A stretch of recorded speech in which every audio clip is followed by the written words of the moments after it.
Hello दोस्तों, कैसे हैं आप। आपका स्वागत हमारे चैनल पे। दोस्तों, आप लोग के भारी डिमांड पर हम लेके आए हैं क्लास 12 के अध्याय 1 पुष्पीय पादपों में लैंगिक जनन की फुल नोट्स। दोस्तों ठीक है ना। आज हम दोस्तों आप लोगों के पुष्पीय पादपों में लैंगिक जनन की नोट्स आपको समझाते हुए पूरे अच्छे से बताएंगे। दोस्तों शुरू करने से पहले दोस्तों, अगर आप चैनल पर नए हैं तो चैनल को सब्सक्राइब कीजिए तथा वीडियो को लाइक कीजिए। आइए दोस्तों शुरू करते हैं।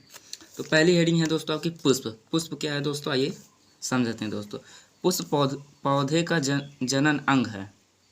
पुष्प पौधों में एक बहुत महत्वपूर्ण ध्यान कर्षण रचना है। पुष्प प्राय अकेले या समूह में लगते हैं। ठीक है ना दोस्तों, ये पुष्प की परिभाषा छोटी सी। अब दोस्तों ये इंपॉर्टेंट बात है जो हमने स्टार करके बनाया है।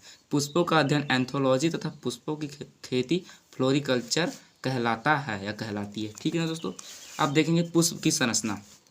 अभी आपको हम दोस्तों पुष्प का चित्र भी दिखाएंगे। अब पहले पुष्प की संरचना। पुष्प में समानतः एक वृंत होता है जिसे पुष्प वृंत कहते हैं। वृंत का ऊपरी भाग फूलकर एक तस्तरीनुमा संरचना का निर्माण करता है जिसे पुष्पासन कहते हैं। पुष्पासन पर पुष्प के विभिन्न अवयव व्यवस्थित रहते हैं। पुष्प के अवयव को पुष्पपत्र कहते हैं। ठीक है ना दोस्तों। एक पुष्पपत्र में पुष्पपत्र चार चक्रों में होते हैं। बाहरी दो चक्र सहायक चक्र या वर्धी चक्र कहलाते हैं तथा आंतरिक दो चक्र आवश्यक चक्र या जनन चक्र कहलाते हैं। सहायक या वर्धी चक्र होते हैं बाह्य दलपुंज और दलपुंज, और सहायक चक्र या जनन चक्र पुमंग और जायांग होते हैं। दोस्तों ये रहा आपका पुष्प की संरचना, माने पुष्प का चित्र। दोस्तों ये आपका वृंत है, ये पुष्पासन आप दोस्तों देख लीजिए। ठीक है दोस्तों। अब आइए अगली हेडिंग देखते हैं। अगली हेडिंग है दोस्तों बाह्य दलपुंज। बाह्य दलपुंज क्या है। यह पुष्प में पाए जाने वाला सबसे बाहरी चक्र होता है। इसकी एक इकाई बाह्य दल कहलाती है। बाह्य दल सामान्यतः हरे रंग के होते हैं। बाह्य दल प्रकाश संश्लेषण द्वारा भोजन निर्माण करने के साथ साथ पुष्प की कलिकावस्था में सुरक्षा करते हैं। ठीक है ना दोस्तों। अब दलपुंज। दलपुंज बाह्य दलपुंज के भीतर की ओर स्थित होते हैं। इसकी एक इकाई दल कहलाती है। ये समांतर रंगीन होते हैं तथा पुष्प को आकर्षक बनाते हैं। अब दोस्तों पुमंग। दलपुंज के भीतर की ओर स्थित चक्र पुमंग कहलाता है। इसकी एक इकाई पुंकेसर कहलाती है। ये पुष्प के नर जननांग है। पुंकेसर के 3 भाग होते हैं, पूतंतु, परागकोश, योजी। अब दोस्तों जायांग। पुमंग के भीतर जायांग पाया जाता है। इसकी एक इकाई अंडक कहलाती है। पुष्प के मादा जनन अंग होते हैं, मतलब ये पुष्प के मादा जनन अंग होते हैं। अंडक के 3 भाग होते हैं, अंडाशय, वर्तिका, वर्तिकाग्र। अब दोस्तों पूतंतु। यह लचीला, पतला, लंबा तथा डोरे के समान होता है। पुंकेसर की समीपस्थ भाग जो पुष्पासन से जुड़ा होता है पूतंतु कहलाता है। ठीक है ना दोस्तों। अब दोस्तों परागकोश। यह तंतु के अग्र भाग में व्यवस्थित रहता है। पुंकेसर का अंतिम या दूरस्थ स्वतंत्र भाग परागकोश कहलाता है। इसमें लघु बीजाणुधानी होती है। अभी योजी। यह द्विपालित परागकोश की दोनों पालियों को जोड़ने वाली संरचना होती है। ठीक दोस्तों। अब अंडाशय। अंडाशय पुष्प का मादा प्रजनन अंग है। यह स्त्रीकेसर का फूला हुआ भाग जिसमें बीजांड और अंडे होते हैं। अब दोस्तों वर्तिका। वर्तिका अंडाशय के शीर्ष पर एक ऊर्ध्वाधर संरचना होती है जिसे वर्तिका कहा जाता है, जो वर्तिकाग्र को सहारा प्रदान करती है। वर्तिकाग्र स्त्रीकेसर के शीर्ष की चिपचिपी सतह जो पराग को फंसाकर रखता है वर्तिकाग्र कहलाता है। ठीक है दोस्तों। अब दोस्तों परागकोश की संरचना देखेंगे। परागकोश देखते हैं दोस्तों क्या है। पुंकेसर का अग्र फूला हुआ भाग परागकोश कहलाता है। ठीक है ना। प्रत्येक पुंकेसर के परागकोश ही जनन के लिए महत्वपूर्ण माने जाते हैं, जिनके अंदर परागपुट होते हैं। इन परागपुटों के अंदर विशेष प्रकार की संरचना बनती है जिन्हें परागकण कहते हैं। परागकोश के अनुप्रस्थ काट में प्रायः 2 पालियाँ होती हैं तथा प्रत्येक पाली में प्रायः 2 प्रकोष्ठ होते हैं जिन्हें लघु बीजाणुधानी या परागपुट कहते हैं। प्रत्येक परागकोश में 4 लघु बीजाणुधानी होती है। इसी में परागकण भरे होते हैं।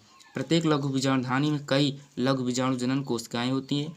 लघु बीजाणुधानी की संरचना में 4 भित्तियाँ होती हैं, बाह्य त्वचा, अंतस्थीसियम, मध्य स्तर और टेपिटम। अब बाह्य त्वचा ये सबसे बाहरी परत है जो लघु बीजाणुधानी की सुरक्षा का कार्य करती है।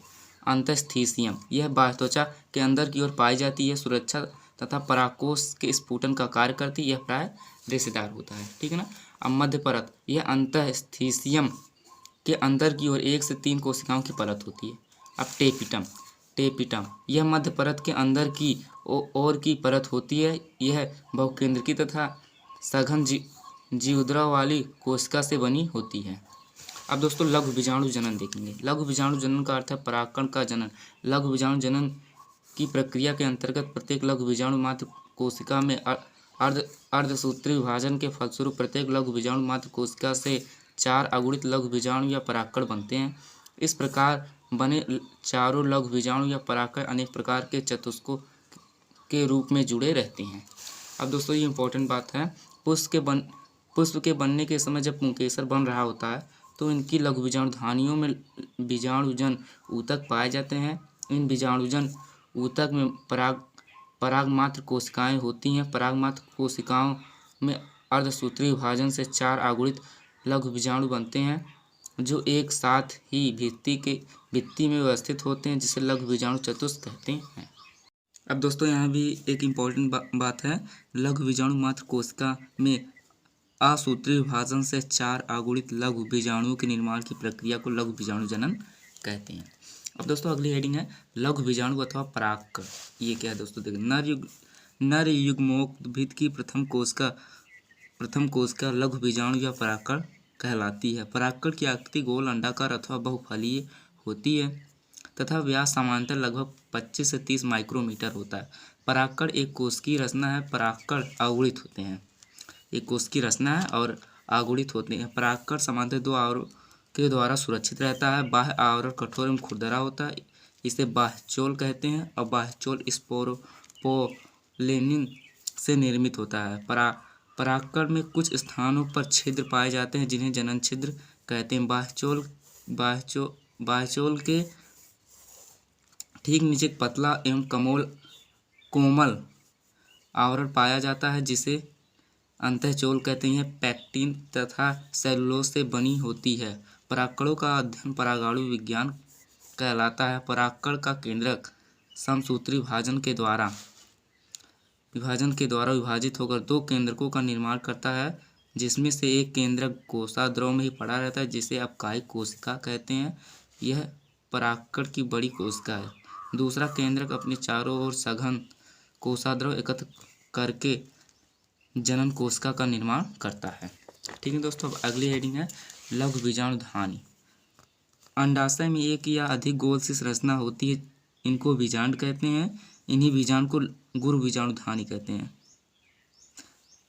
गुरु बीजाणुधानी अंडाशय में एक या गोल सी संरचना होती है, इनको बीजांड कहते हैं। ठीक है ना, और फिर इन्हीं बीजांड को गुरु बीजाणुधानी कहते हैं।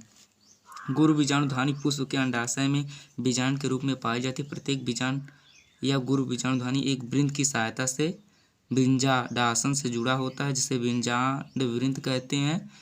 वह बिंदु जो बीजांड और बीजांड वृंत से जोड़ता है नाभिक कहलाता है। कुछ बीजांडों में बीजांड वृंत नाभिक से ऊपर बीजांडकाय के पार्श्व में एक उभार बनाता है, इसे रैफी कहते हैं। बीजांड के अंदर का अधिकांश भाग मृदुतकीय कोशिकाओं से बना होता है, जिसे बीजांडकाय कहते हैं। बीजांडकाय प्राय 2 आवरणों से घिरा होता है, जिन्हें क्रमशः बाह्य अध्यावरण तथा अंतःअध्यावरण कहते हैं। 2 आवरणों से घिरे बीजांड द्विअध्यावरणीय कहलाते हैं। कुछ बीजांडों पर केवल एक ही अध्यावरण पाया जाता है, इन्हें एक अध्यावरणीय कहते हैं। कुछ बीजांडों पर अध्यावरण नहीं पाया जाता तो उन्हें अध्यावरणहीन कहते हैं। ठीक है ना दोस्तों, और अध्यावरणों के शीर्ष पर एक छिद्र पाया जाता है जो बीजांड द्वार कहलाता है। बीजांड पर बीजांड द्वार वाला सिरा बीजांड द्वारी छोर कहलाता है। बीजांडकाय का आधार जिस स्थान से अध्यावरण निकलते हैं निभाग कहलाता है तथा बीजांड के निभाग वाले छोर को निभारी छोर कहते हैं। गुरु बीजाणु मात्र कोशिका से गुरु बीजाणु के निर्माण की प्रक्रिया को गुरु बीजाणु जनन कहते हैं। अब दोस्तों ये गुरु बीजाणुधानी का चित्र देख लीजिए। ये निभाग है बीजाणु द्वार। दोस्तों ये बहुत सरल चित्र है दोस्तों, और ऐसे ही पेपर में आएगा तो आप बना दीजिएगा। अब दोस्तों भ्रूण कोश परिपक्व बीजांडकाय के मध्य स्थित थैलीनुमा संरचना भ्रूण कोश कहलाता है। भ्रूण कोश ही मादा युग्मोद्भिद होता है, जिसका निर्माण गुरु बीजाणु से होता है। भ्रूण कोश में बीजांड द्वार के शीर्ष की ओर स्थित 3 कोशिकाओं का समूह अंड उपकरण कहलाता है। 3 कोशिकाओं के इस समूह में से मध्य में स्थित बड़ी एवं स्पष्ट कोशिका अंडाणु अथवा अंड कोशिका कहलाती है तथा शेष दोनों पार्श्व कोशिकाएं सहायक कोशिकाएं कहलाती है। निभारी छोर की ओर 3 कोशिकाओं का समूह पाया जाता है जिन्हें प्रतिध्रुवीय कोशिकाएं कहते हैं। अब दोस्तों परागकण क्या है, इंपॉर्टेंट हेडिंग है दोस्तों। परागण ये दोस्तों बहुत इम्पोर्टेंट हेडिंग है। परागण किसी पुष्प के परागकोशों से निकले हुए परागकणों का उसी पुष्प के वर्तिकाग्र पर अथवा उसी जाति के किसी दूसरे पुष्प के वर्तिकाग्र पर पहुंचने की प्रक्रिया को परागण कहते हैं। मतलब चाहे उसी पुष्प पर वर्तिकाग्र पहुंचे, चाहे उसी जाति के किसी दूसरे पुष्प पर पहुंचे तो उसे परागण कहते हैं। परागण के प्रकार, परागण 2 प्रकार का होता है, स्वपरागण, परपरागण। अब पहले स्वपरागण क्या है। जब एक पुष्प के परागकोश से निकले हुए परागकणों का उसी पौधे के अन्य पुष्प के वर्तिकाग्र पर पहुंचे तो उसे स्वपरागण कहते हैं। मतलब जब एक पुष्प के परागकोश से निकले हुए परागकणों का उसी पुष्प पर, चाहे उसी पौधे के अन्य पुष्प पर पहुंचे तो इसे स्वपरागण कहते हैं। स्वपरागण 2 प्रकार के होते हैं, एक स्वयुग्मन और एक सजात पुष्प परागण। ठीक है दोस्तों, अब इन दोनों के बारे में पढ़ेंगे। अब दोस्तों स्वयुग्मन, जब एक पुष्प के परागकोश में बने परागकण उसी पुष्प के वर्तिकाग्र पर पहुंचते हैं तो उसे स्वयुग्मन कहते हैं। मतलब उसी पुष्प के परागकोश से बने परागकण उसी पुष्प पर पहुंचे तो स्वयुग्मन। और सजात पुष्प में जब एक पुष्प के परागकोश से बने परागकण उसी पुष्प के अन्य पुष्प के वर्तिकाग्र पर पहुंचे तो उसे सजात पुष्प परागण कहते हैं। अब दोस्तों स्वपरागण से लाभ क्या है ये देखते हैं। यह सरल होता है, पहला पॉइंट। परागकणों की अधिक मात्रा में आवश्यकता नहीं होती है, इससे पीढ़ी की शुद्धता बनी रहती है और पुष्पों का रंग, सुगंध तथा मकरंद स्रावित करने की आवश्यकता नहीं होती है। अब इससे हानियाँ देखेंगे। स्वपरागण से हानियाँ, पादप विकास की संभावना कम होती है, पादपों में उत्पादकता कम होता है, इससे उत्पन्न पौधों में केवल एक ही पौधे के लक्षण होते हैं, इससे बीजों को पकने में अधिक समय लगता है। ठीक है दोस्तों, ये रहा स्वपरागण। अब दोस्तों परपरागण, जब एक पुष्प के परागकोश से निकले हुए परागकणों का उसी जाति के दूसरे पौधे पर स्थित पुष्प के वर्तिकाग्र पर पहुंचता है तो इसे स्वपरागण कहते हैं। स्वपरागण एकलिंगी अथवा उभयलिंगी दोनों प्रकार के पुष्पों में संभव है। ठीक है ना दोस्तों, अब इसके हम कारक देखेंगे। परपरागण के कारक, एक पुष्प के परागकणों के दूसरे पुष्प के वर्तिकाग्र पर स्थानांतरण हेतु बाह्य साधनों अथवा कारकों की सहायता होती है तो जिन्हें कर्मक भी कहते हैं।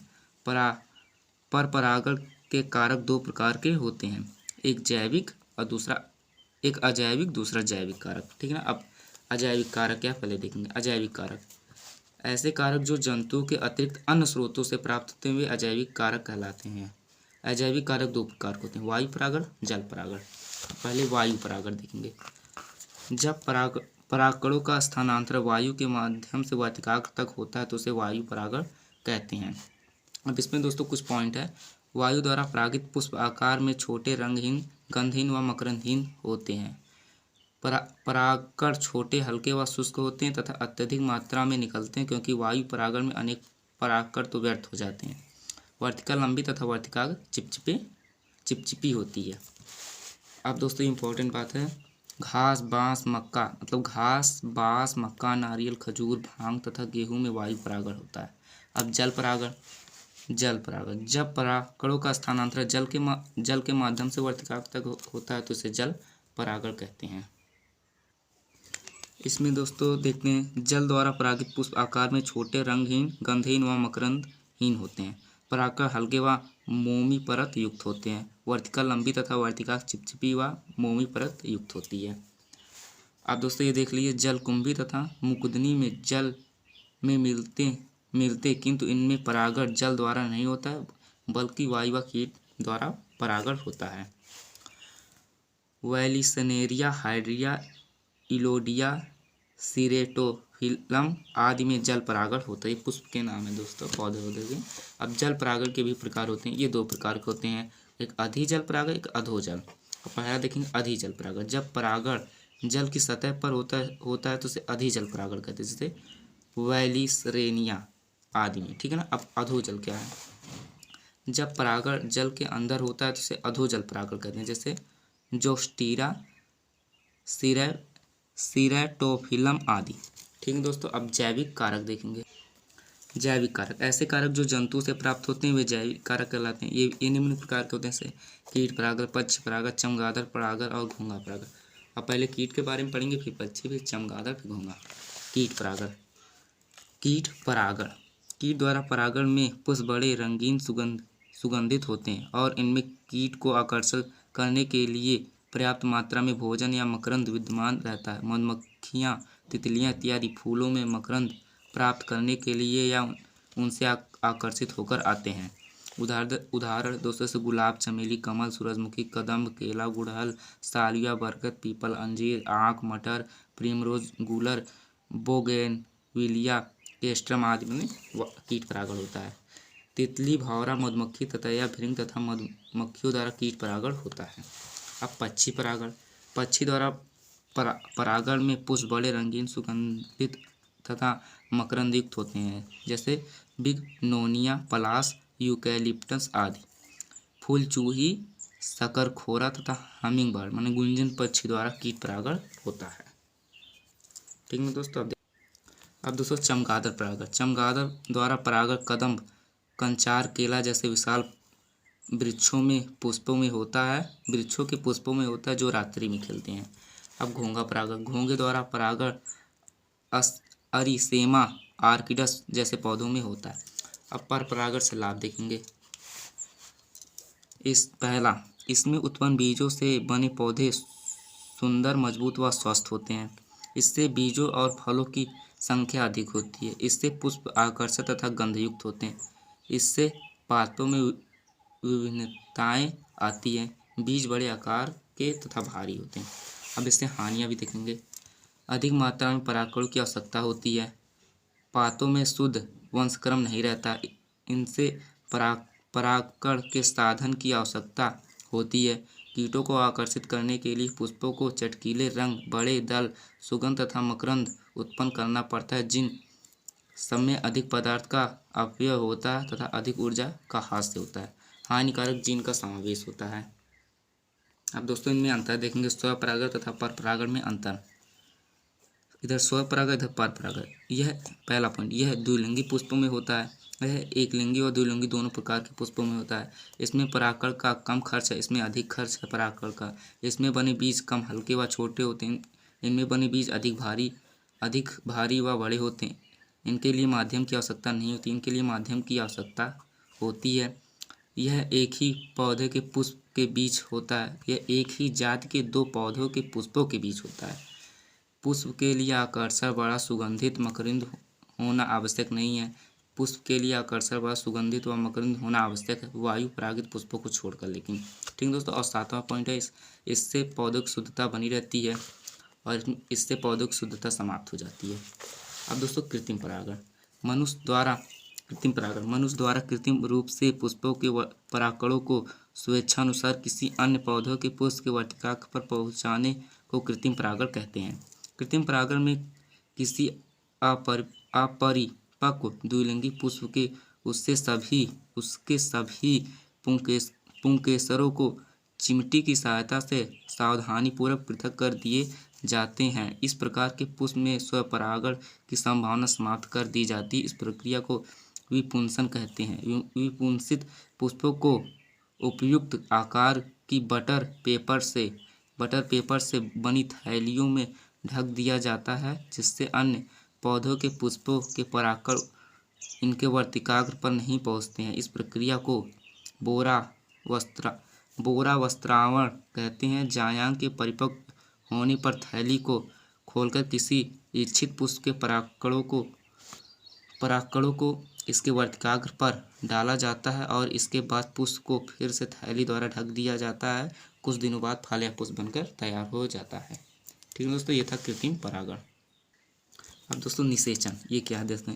पुष्पीय पौधों में वर्तिकाग्र पर उसी प्रजाति के परागण पहुँचते हैं तो उसे परागण कहते हैं। परागण की प्रक्रिया में आगे चलकर सब नर तथा मादा जनन इकाइयों का संयोजन होता है। इसे तो इसे निषेचन कहते हैं। कोई परागण वर्तिकाग्र पर ही अंकुरित होता है तथा जनन छिद्र से निकलकर पराग नलिका वर्तिकाग्र के अंदर प्रवेश करती है तथा वर्तिका में होती हुई अंडाशय में पहुँचती है और भ्रूणपोष में ही नर व मादा युग्मकों का मिलन होता है, जिससे निषेचन होता है। ठीक ना दोस्तों, ये निषेचन था। अब दोस्तों संयुग्मन। भ्रूण कोष में स्वतंत्र हुए दो नर युग्मकों में से एक नर युग्मक मादा युग्मक के साथ संयोजन करता है। यह क्रिया सत्य निषेचन या संयुग्मन कहलाती है। अब त्रिसंलयन। जब एक नर युग्मक अंडकोशिका से तथा दूसरा नर युग्मक द्वितीय केंद्रक से संयोजन करके त्रिगुणित प्राथमिक भ्रूण कोष बनाता है, तीनों केंद्रकों का यह संलयन त्रिसंलयन कहलाता है। अब द्विनिषेचन। एक ही भ्रूण कोष में दो स्थानों पर संलयन, एक नर युग्मक तथा मादा युग्मक के बीच और दूसरा नर युग्मक तथा द्वितीय केंद्रक के बीच की घटना को द्विनिषेचन कहते हैं। द्विनिषेचन की क्रिया को सर्वप्रथम SG नवासीन ने सन 1898 में लिलियम तथा फ्रिटिलेरियम नामक पादपों में देखा था। ये दोस्तों याद करने की चीज़ है दोस्तों, ये पेपर में पूछ सकता है किसने कब किस सन में या फिर किस वैज्ञानिक ने देखा था। ठीक है दोस्तों। अब अगली हेडिंग है द्विनिषेचन का महत्व। अब इसका महत्व क्या है? पहला पॉइंट है जीवनक्षम बीजों के निर्माण के लिए द्विनिषेचन आवश्यक होता है। द्विनिषेचन के अंतर्गत होने वाले त्रिसंलयन से भ्रूणपोष का निर्माण होता है। द्विनिषेचन आवृत बीजी पौधों में होने वाली एक जटिल निषेचन क्रिया है। ठीक है दोस्तों। अब दोस्तों देखेंगे भ्रूणपोष।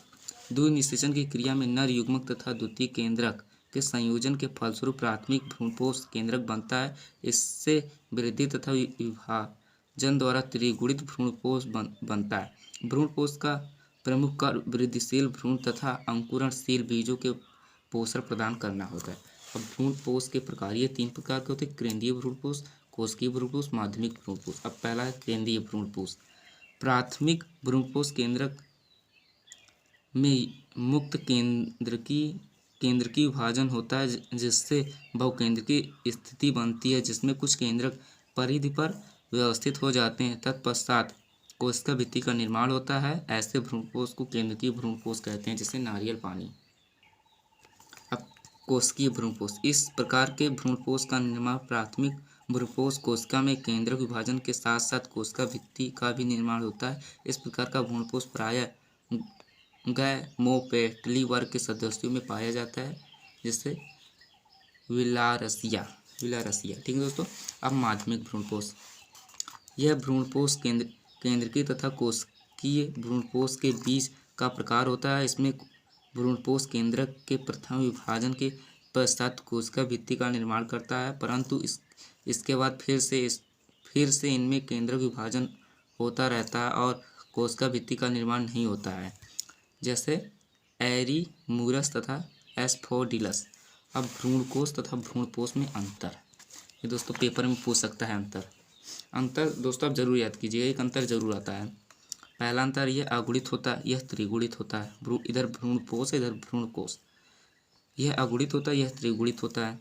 यह बीजांड में पाया जाता है, यह बीजों में पाया जाता है। इसका निर्माण निषेचन क्रिया से पहले होता है, इसका निर्माण निषेचन क्रिया के बाद होता है। यह भ्रूण के विकास में सहायक है, यह भ्रूण के पोषण में सहायक है। इसमें भोजन संचित नहीं रहता है, इसमें भोजन संचित रहता है।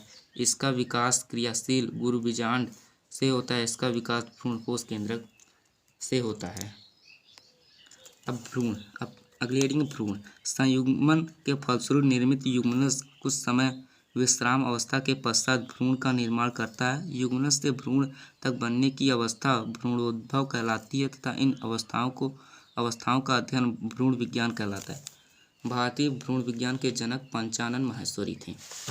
अब द्विबीजपत्री भ्रूण का विकास। सर्वप्रथम युग्मनज में से एक अनुप्रस्थ समसूत्री विभाजन होता है, जिससे 2 कोशिकाएं बनती है। निभाग सिरे की ओर स्थित कोशिका शीरस्थ अग्रस्थ कोशिका कहलाती है, जबकि बीजांड द्वारी सिरे की ओर स्थित कोशिका आधारी कोशिका कहलाती है। आधारी कोशिका में 2 अनुप्रस्थ विभाजन से 6 से 10 कोशिकाओं से बनी संरचना बनती है, जो निलंबक कहलाती है। निलंबक की प्रथम कोशिका आकार में बड़ी होती है, जिसे चूस्कांग कहते हैं। अंतिम कोशिका जो अग्रस्थ कोशिका में पास होती है वह स्फीतिका का निर्माण करती है जो विकसित होकर मूलगोप बनती है। अब एक बीज भ्रूण का विकास, इसमें केवल एक ही बीजपत्र पाया जाता है, अतः इस भ्रूण की एक बीजपत्री भ्रूण कहते हैं। घास मूल के पातों में एक बीजपत्र को प्रशल्क कहा जाता है। नीचे का स्तर मूलांकुर तथा बीजपत्राधार बनता है। मूलांकुर तथा प्रांकुर पर आच्छादी आवरण बनता है जिन्हें क्रमशः मूलांकुर चोल तथा प्रांकुर चोल कहते हैं। अब द्विबीजपत्री भ्रूण व एक बीजपत्री भ्रूण में अंतर। इनमें भ्रूण के विकास में निलंबक आधार कोशिका से अधिक विकसित होता है और एक बीजपत्री में इसमें इधर द्विबीजपत्री इधर एक बीजपत्री, इसमें भ्रूण में केवल एक कोशिका से बना होता है। यह केवल एक कोशिका से बना होता है। इसमें भ्रूण में प्रांकुर दो बीजपत्रों के बीच के शीर्ष पर स्थित होता है। इसमें भ्रूण में प्रांकुर पार्श्वीय होता है। नाम के अनुरूप द्विबीजपत्री भ्रूण में दो बीजपत्र होते हैं जबकि एक बीजपत्री भ्रूण में एक बीजपत्र होते हैं। अब दोस्तों बीज, ये बीज क्या है? आवृत बीजी पौधों में बीजांड के निषेचन के बाद फल के अंदर बनने वाली विशेष रचना बीज कहलाती है। प्रत्येक बीज वास्तव में एक छोटा सा पौधा होता है जो भ्रूण के रूप में कवच में सुरक्षित रहता है। बीज दो प्रकार के होते हैं, एक बीजपत्री द्विबीजपत्री। अब पहले एक बीजपत्री देखेंगे। एक बीजपत्री ऐसे बीज जिनके बीज में भ्रूण केवल एक बीज वाला होता है उन्हें एक बीज पत्री कहते हैं। जैसे गेहूँ, मक्का, चावल, रेंडी, बांस, केला, अदरक, धान, लिली, लहसुन, घास, प्याज, नारियल, ताड़ आदि। अब दो बीजपत्री जिनके बीज में भ्रूण दो बीजपत्र वाला होता है उन्हें दो बीजपत्री कहते हैं। जैसे चना, मटर, आम, सेम, काशी फल, फूल गोभी, सेब, नाशपाती, नींबू, जूट, संतरा, दाल, मूंगफली, इमली, करेला, तरबूज, बैगन, सरसों आदि। अब दोस्तों अब अगली हेडिंग है बीज का निर्माण। द्विनिषेचन के फलस्वरूप बीजांड में अनेक परिवर्तन होते हैं जिनके फलस्वरूप बीजांड बीज में बदल जाता है। इस प्रक्रिया में बीजांड का परिमाप तीव्रता से बढ़ता है। बीजांड पर स्थित अध्यावरण सूखकर बीज कवच का निर्माण करता है। बाह्य अध्यावरण दृढ़ होकर बीज का बाह्य कवच बनाता है तथा आंतरिक अध्यावरण बीज के भीतरी कवच अर्थात टेगमेन का निर्माण करता है। बीज फल से जोड़ने वाला स्थान बाह्य कवच पर एक चिन्ह के रूप में पाया जाता है जिसे वृत्तंक कहते हैं। मूलांकुर बीज से बाहर निकलकर मूल अर्थात जड़ का निर्माण करते हैं तथा प्रांकुर अंकुरण के समय भूमि से बाहर आकर पौधे का निर्माण करते हैं। ठीक है दोस्तों, अब ये दोस्तों इम्पोर्टेंट बात है, लैंगिक जन्म का अंतिम उत्पाद बीज कहलाता है। अब दोस्तों अगली हेडिंग है हमारी फल। अब फल क्या है, आइए फल देखते हैं। सामान्यतः परिपक्व अंडाशय ही फल कहलाता है अर्थात पुष्प में निषेचन के बाद अंडाशय से बनने वाली विशेष संरचना फल कहलाती है। अब निषेचन के आधार पर फल के प्रकार। निषेचन के आधार पर फल तीन प्रकार के होते हैं दोस्तों, सत्य फल, असत्य फल, अनिषेच फल। अब इनके बारे में पढ़ेंगे। पहले सत्य फल। जब फल का विकास या निषेचन अंडाशय में होता है तो उसे सत्य फल कहते हैं। जैसे दोस्तों आम, कीवी, नारियल, तरबूज, संतरा, अंगूर, जामुन, मटर आदि ये सब सत्य फल हैं। अब दोस्तों असत्य फल अथवा कूट फल। असत्य फल अथवा कूट फल, जब फल का निषेचन अंडाशय में ना होकर पुष्पासन होता है तो उसे असत्य फल या कूट फल कहते हैं। जैसे सेब हो गया, नाशपाती, स्ट्रॉबेरी, काजू, लौकी, सहतूत, ककड़ी आदि। ठीक है दोस्तों, अब अनिषेक फल क्या है? बिना निषेचन के फल बनने की प्रक्रिया को अनिषेक फल कहते हैं। जैसे केला, तरबूज, संतरा आदि। अब दोस्तों अनिषेक फलन क्या होता है?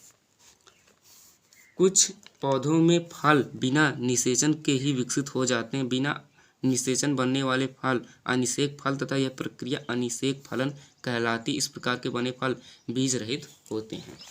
जैसे दोस्तों केला, अनानास, संतरा, पपीता, अंगूर आदि। ठीक है ना दोस्तों, ये हो गया।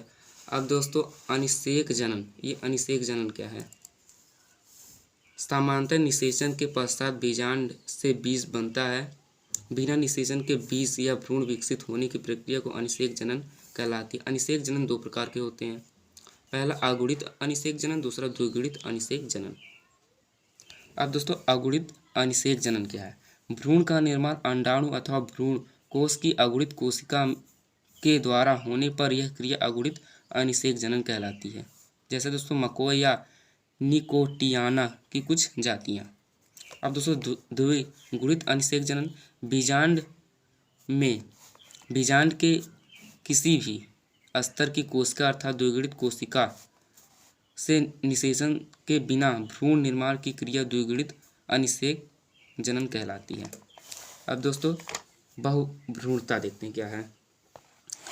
बहुभ्रूणता बीज में एक से अधिक भ्रूणों से उत्पन्न होने वाले को बहुभ्रूणता कहते हैं। बहुभ्रूणता की खोज सर्वप्रथम एवी लियोनहॉक ने सन 1719 में संतरे के बीजों में किया था यह की। अब बहुभ्रूणता के प्रकार, बहुभ्रूणता 4 प्रकार के होते हैं, सरल बहुभ्रूणता, मिश्रित बहुभ्रूणता, अपस्थानिक बहुभ्रूणता, विदलन बहुभ्रूणता। अब दोस्तों पहले देखेंगे सरल बहुभ्रूणता। बीजांड में किसी भी कारण से एक से अधिक भ्रूणकोश उपस्थित हो तथा निषेचन के पश्चात प्रत्येक भ्रूणकोश की अंडकोशिका से एक भ्रूण के निर्माण की क्रिया सरल बहुभ्रूणता कहलाती है। जैसे ब्रैसिका की कुछ जातियाँ, ब्रैसिका की जातियों में। अब दोस्तों मिश्रित बहुभ्रूणता, भ्रूण कोश की अंडकोशिका के अतिरिक्त किसी अन्य कोशिकाओं के निषेचन द्वारा भ्रूण बनने की क्रिया मिश्रित बहुभ्रूणता कहलाती है। जैसे एलियम की जातियों में। अब दोस्तों अपस्थानिक बहुभ्रूणता, बीजांड की भ्रूणकोश से बाहर स्थित अन्य कोशिकाओं के द्वारा भ्रूण बनने की क्रिया को अपस्थानिक बहुभ्रूणता कहलाती है। जैसे नींबू, संतरा, आम। अब विदलन बहुभ्रूणता, युग्मनज अथवा भ्रूणीय कोशिकाओं के 2 या अधिक भागों में बंट जाने पर प्रत्येक भाग से एक भ्रूण बन जाता है। इस प्रकार से अधिक भ्रूणों के निर्माण की क्रिया को विदलन बहुभ्रूणता कहते हैं। जैसे दोस्तों कुमुदनीय, क्रोटोलेरिया आदि की जातियाँ। ठीक है दोस्तों। अब हम देखेंगे भ्रूण तथा बीज में अंतर। इधर भ्रूण इधर बीज। भ्रूण बीज में पाया जाता है, बीज फल में पाया जाता है। दूसरा पॉइंट, भ्रूण बीज के बीजपत्र या भ्रूण पोष के साथ सुरक्षित रहता है। बीज 2 परतों से बने कवच में सुरक्षित रहता है। निषेचन के बाद बने युग्मनज भ्रूण का विकास होता है। निषेचन के बाद बीजांड से बीज का विकास होता है। भ्रूण के अंदर कोई अन्य संरचना नहीं होती है। बीज में भ्रूण के अलावा भ्रूण पोष, बीजांड का आदि पाए जाते हैं। अब दोस्तों ये बार बार आया होगा समसूत्री विभाजन, अर्धसूत्री विभाजन और अनुप्रस्थ काट और अनुदैर्घ्य काट, ये क्या है, इसलिए हम ये भी हेडिंग बना के आपके लिए दे देते हैं। देखिए दोस्तों ये क्या है, समसूत्री विभाजन और अर्धसूत्री विभाजन। ऐसा विभाजन जिसमें कोशिका के अंदर, ये दोस्तों आप 11 में पढ़े होंगे। ऐसा विभाजन जिसमें कोशिका के अंदर गुणसूत्रों की संख्या समान रहती है उस विभाजन को समसूत्री विभाजन कहते हैं। ऐसा विभाजन जिसमें कोशिका के अंदर गुणसूत्रों की संख्या आधी हो जाती है तथा कोशिका का आकार भी आधा हो जाता है, उसे अर्धसूत्री विभाजन कहते हैं। ठीक है दोस्तों। अब दोस्तों अनुप्रस्थ काट और अनुदैर्घ्य काट, जब किसी वस्तु को मोटाई की तरफ से काटा जाता है तो उसे अनुप्रस्थ काट, और जब किसी वस्तु को लंबाई की तरफ से काटा जाता है उसे अनुदैर्घ्य काट। ठीक है ना दोस्तों, आपका चैप्टर यहीं पर समाप्त होता है। दोस्तों वीडियो को लाइक कर दीजिए और चैनल को सब्सक्राइब कर दीजिए। और दोस्तों इसी तरह हम क्लास 12 की नोट्स आपको शेयर करेंगे। दोस्तों हिंदी की, विज्ञान की, आप जिस सब्जेक्ट की कहेंगे हम उसकी नोट्स शेयर करेंगे। अब अगला चैप्टर की हम जीव विज्ञान की नोट्स शेयर करेंगे। दोस्तों वीडियो अच्छा लगा तो लाइक कीजिए, चैनल को सब्सक्राइब कीजिए। जय हिंद।